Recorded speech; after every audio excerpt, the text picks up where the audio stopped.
siya. So ngayon mag-assemble tayo ngayon ng system unit.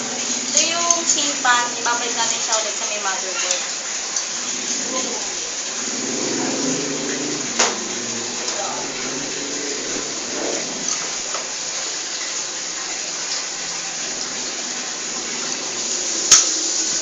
Ito naman natin ibabalik itong memory sa memory slot.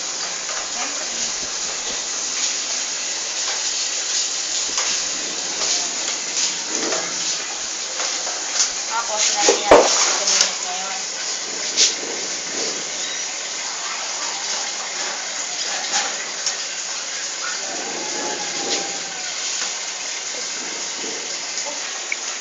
Ngayon, kakabit naman natin yung floppy disk.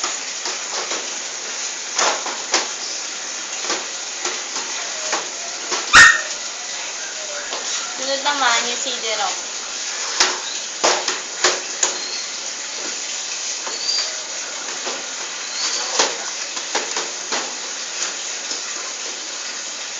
Sunod naman, ito naman hard disk.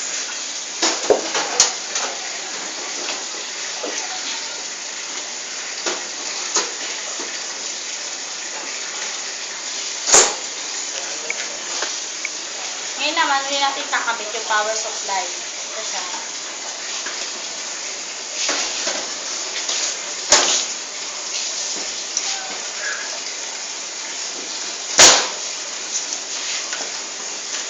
Saka natin kukonek-connect yung mga